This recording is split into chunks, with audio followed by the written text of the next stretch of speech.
Let's just. All right. Hey everyone, welcome to another episode of 9mm and Chill. We're recording during the week at the shop today, so if you hear some annoying noises in the background, that's just our machinist Sean. We're here with Doug from Swampfox.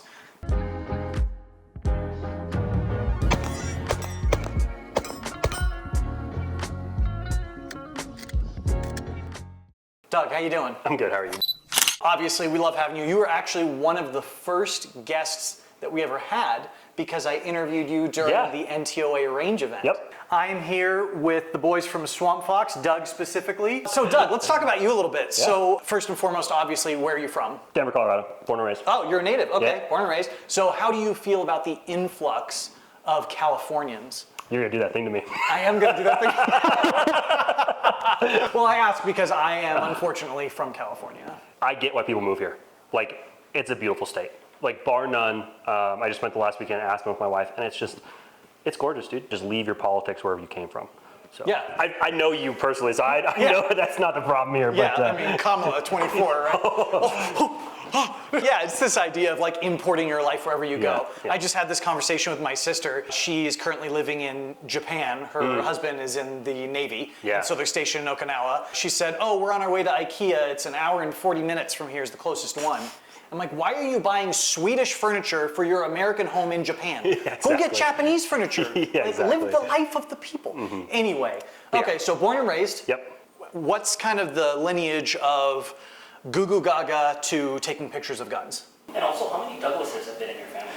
And how many go by Doug and how many go by Douglas? 0. I was named after a hospice patient. My mom is a nurse, and so she named me after one of her patients. So Doug is like, nobody's born young. That's like, I don't know. Weird name, I get it, but I respect the name. And Doug Stamper from House of Yes. Cards is one of the coolest characters. Yes, 100%. Not threaten me again. I think I have, in total, met like no more than 10 other people. Like, I could count on both hands how many Dougs I've met in my life. So Is that few and far including Dig Doug?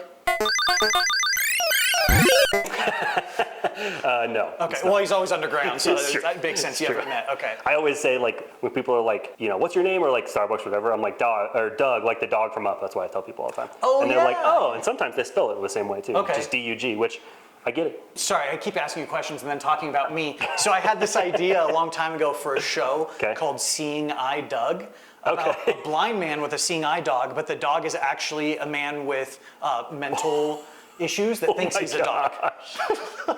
I think it would be phenomenal, but no one would ever make that show these days. Yeah, exactly. Maybe like Tropic Thunder Days, that would pass, but I don't know but that about was kind today. of the end of it. Yeah. Okay, I'm sorry. So It's all good. how did you get from goo goo gaga, sucking on your thumb, liking boobs for a different reason, to taking pictures? I come from a family there's always cameras around. So I remember growing up, sitting in my grandparents' house, watching just photos on a slide projector. Like, we'd literally lay underneath the slide projector and project them up on the wall. And so, like, just from a very young age, like, photos were just always there. They were always around. And so my grandpa took pictures, my mom took pictures, and I went to college for like 2 semesters, and they were like separated, and I kind of flunked out because I just didn't really have a ton of reasons to be there other than like, that's what you're supposed to do. So my mom had just upgraded her camera at the time to like a nicer one. So she had her like, it was a Canon T2i.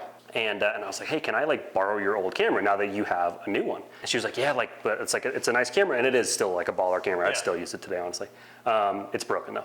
And so she was like, don't break it. And I used it so much that I broke it.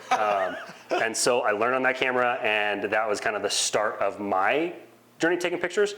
And by the time that I came back to her and I was like, I broke your camera, she's like, that's fine. Like it wasn't because I mistreated it. It wasn't because I didn't take care of it. It was just because I used it so much that it broke. It just got used too much. I have done a handful of different like types of photography. I started off doing portraits, moved to landscape photography, and I still love doing that. And then I did a handful of off-road races, and those were super fun. Photography had gotten to a point where I honestly just wasn't making a bunch of money. Like, it's not super lucrative unless you kind of find these unicorn gigs, and kind of discouraged. Was like, you know what? I don't enjoy taking pictures, and I want to do something that I enjoy. So I just was like, well, I like guns, and I like taking pictures. So at the time, there's a bunch of, this is pre-shadow ban, you know, like 3 or 4 years ago, a bunch of, like, really popular at the time was like EDC pictures, right? Like people would post pictures of like their wallets and their knives and all this stuff. And EDC layout photos were just super popular. And I was like, this is super cool. So like I should just take pictures of the guns and my EDC stuff. And so that was the inception of my Instagram account and kind of what kick-started kind of my journey that led me to the firearms industry and kind of where I am today. So a little bit of a left turn here, but because you brought up the EDC thing. So from the point where you started and you were taking pictures of your pocket dump, how has your EDC changed? That's a good question. Not much, actually. It's either a Glock 19 or a Glock 17 and a Ridge wallet. One of the first guns I ever purchased was actually a Glock 45. Shortly after that was a Glock 19, and those are like the few things that I started off taking pictures of, and I still use most of them today, actually. So cool. Very little has yet changed over the last 3 or 4 years. Mine has changed significantly Really? because now there's like baby wipes. Yeah, that's and true. like diapers. It Yeah. sucks. If you don't like carrying stuff, Don't have kids because you got to carry a ton of crap. You decided I want to take pictures of my guns. You started doing that, Yep. and then where did that shift happen where it became now a professional thing? And who was, if you're able to talk about it, I know sometimes there's some bad blood because it's a small industry. What was Bunch the of dudes first? that don't act like men. Yeah, the amount of. Never mind. We're not going to say that. Might offend some people. It might. I guarantee it would offend some people. That's the Exactly. problem. Exactly. What was the first company that you got a paying gig for in the firearm space, and how did that ultimately lead you to being with Swampfox? Yeah, that's a good question. So I don't remember like who the first one was. There are a couple that come to mind of just the initial companies that kind of like extended an olive branch, you know, and I'm talking like 300 followers on Instagram. It wasn't like, you know, I had this huge pull, and I still don't, but still for them to do that meant a lot, right? So there's still people who I really respect and appreciate that still work with me. So the first couple that I can think of are actually just 2 holster companies, Black Arch holsters and then TXC holsters. I'm literally carrying a Black Arch Entrada right Nice. now. That was one of the very first Love that holsters holster. I ever had. Still have it too, and I still use, Black Arch sent me a belt back like 3-4 years ago. I'm not wearing it right now because I'm wearing shorts because it's hot as nuts out here. Yes. But I still use that belt every day. It's just has always just worked great for me. So, but yeah, so Black Arch, TXC, there are a couple others.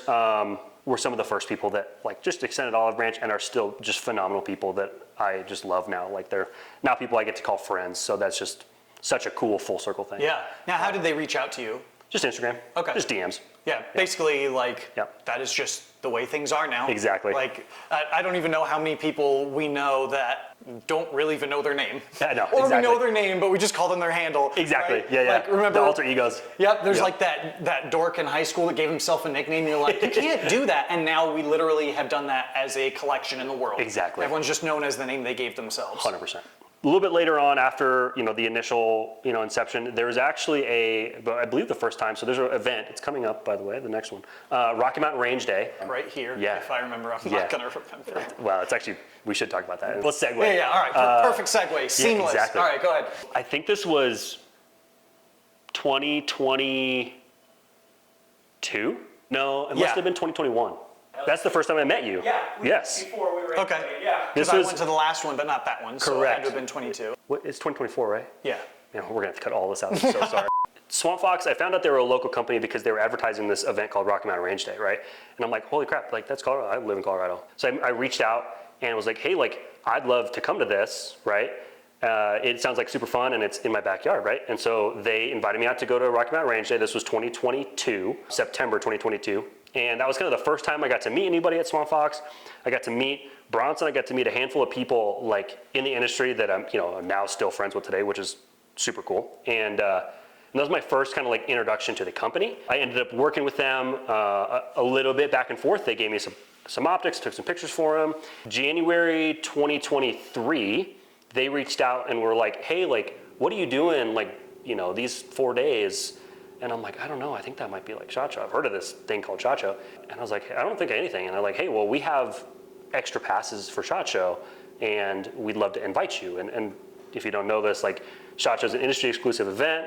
When a company buys a booth space, they get X amount of tickets. And so they can bring their staff and occasionally people that they want to bring as their staff, I guess you could say. I'm not trying to. Maybe grandpa. Yeah, exactly. I'm not trying to, say this is how you get into SHOT Show, but grateful enough that they let me come under Swampfox and talking to my wife, I'm like, baby, like, this is like a once in a lifetime opportunity. Like, I gotta go, right? So she's like, oh, Vegas. Well, she hates Vegas, and Yeah, so rightfully so. It's a terrible place. No bullshit, though. There was a lady smoking crack right outside of SHOT Show this morning, though. We were a little tight on money, but we worked it out. I literally flew out on like the butt cracking on a Tuesday morning. Didn't even get to like go to the hotel because I went straight to the show. Thankfully, I had a couple buddies that I knew were there, and I dropped my stuff off at their hotel, straight to the show. After the show was done that day, went and picked my stuff up, went and checked into my hotel, and then left on Friday night. So literally, like, I was only there for the 4 days. But I hung around the Swampfox booth a lot because they were the guys that brought me, you know, like I danced with the girl that brought me to the dance, the Sadie Hawkins dance, not the regular ones. I asked, just kidding. I don't think Sadie Hawkins is a thing anymore. Probably not. Because everyone can ask everyone. I know, right? exactly. So hung out with them a lot. I also had the opportunity going to SHOT Show to meet a lot of the brands and companies that I had worked with that I'd never met in person. So like TXC and Black Arch was the first time I got to meet those guys. Just a really cool thing. So ended up at a dinner on Thursday night with the company, with Swampfox. And I don't know how I ended up there, and nor did the owner of Swampfox at the time. And he's kind of like, who is this guy? He was like sitting at our company dinner, right? Which is a traditional thing, I guess. Most companies will do a dinner at the show. And so he's like, who is this guy?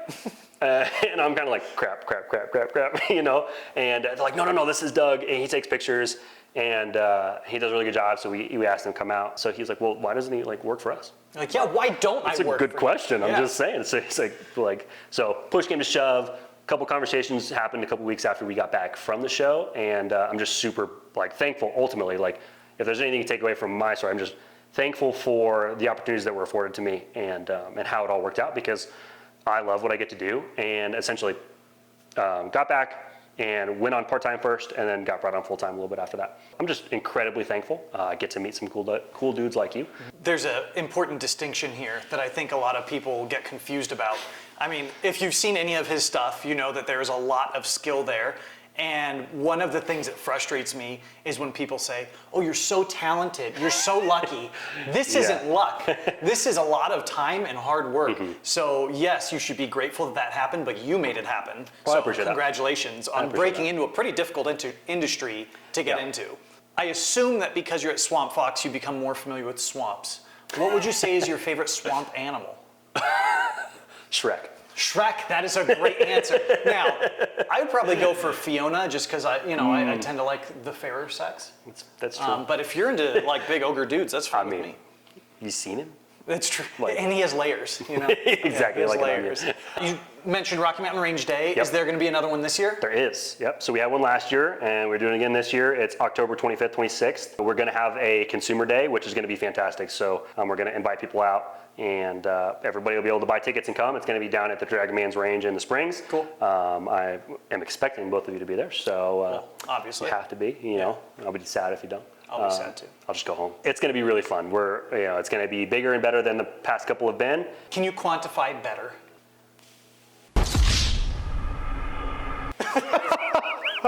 I think I can answer that, right? Like every year we do things wrong, right? And so everywhere we do it, we do a couple things wrong, we do a couple things right, and we're just learning from like the mistakes of the past, right? And so we've cleaned a couple things up. We're hoping for a better experience for not only consumers, people that want to come, but also for vendors, like people that bring out people and spend their time and their money getting out to Colorado to come to the event. So we're gonna hopefully have some really cool companies and brands out there.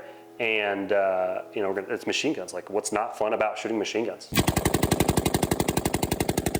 Events like this are a great place to make connections. I mean, it did it for me. The last one, we were there at the ModTac booth, and a 10-year-old kid came up and wanted to shoot his first 308. And I asked his dad, I'm like, can he? He's like, yeah, of course. And that was Ryan from Bighorn Firearms in Denver. And now we're friends, and so cool. That shop is great. So I wouldn't have met him sitting behind my computer. If you want something cool where you can meet cool people and shoot some stuff, check out Rocky Mountain Range Day. That's one of my favorite things is about range days in particular is just getting to see people shoot a gun for the first time. Everybody has this whatever preconceived notions they have about firearms, and at the end of the day, like there's nothing that I think fixes that other than like coming out in a safe environment, in a safe space with people who are excited and want to be there, that are like, hey, you've never shot one of these before? Like, here, let me show you, let me teach you and give you that experience. So I think that's one of the most rewarding things about range days, and especially being a part of a company that hosts one, is getting to see it happen all the time. What is Swampfox's footprint at the event? Are they just putting it on, or are you guys gonna have all of your products on display? Or like, what's that gonna look like? Yeah, that's a good question. So We want Rocky Mountain Range Day to be something that's bigger than us ultimately, right? Like it's Rocky Mountain Range Day for a reason, not Swampfox Optics Range Day, right?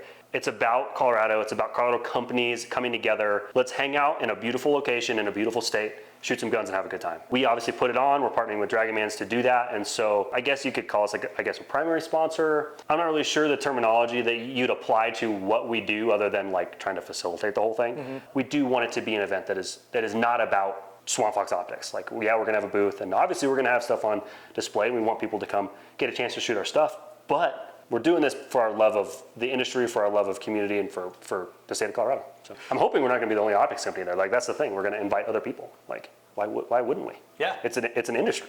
And also, like, you could buy a scope from someone else and still piggyback a Swampfox dot. true. You know, very you true. don't have to be myopic. It's very true.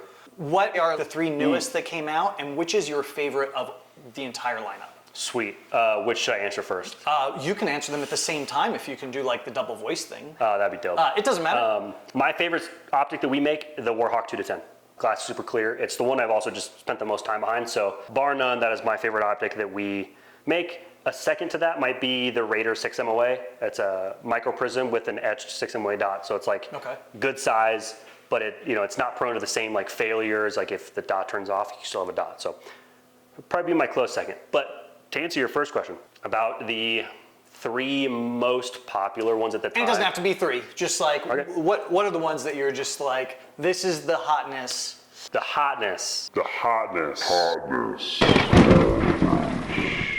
Tomahawk 2 with the fiber optic reticle. Tomahawk 2 is a second iteration of an optic line that we had for a while. They're LPVOs, and right now we have them in 1-4, 1-6, the Tomahawk 2 anyways. And what we did differently, other than just kind of the general updates and improvements, right? Better body, sleeker design, stuff like that, is we implemented a bright fiber optic. And so if you're unfamiliar with what a fiber optic is in an optic, is a wire. Oh, do you have one? It appears we have one here in the studio. Surprise visit. Didn't even bring this for them, like they had this already. It's true. What it is essentially, it's a fiber optic cable that is ran down the length of the stadia, right? So the actual reticle itself is made up of these like really tiny wires. There's a fiber optic reticle or fiber optic cable that is ran down one of those, and then it's poking out directly towards your eyeball. And so when you shine a light into that, the fiber optic captures the light and runs it back into your eye, and it's super bright. It's way brighter than conventional illumination.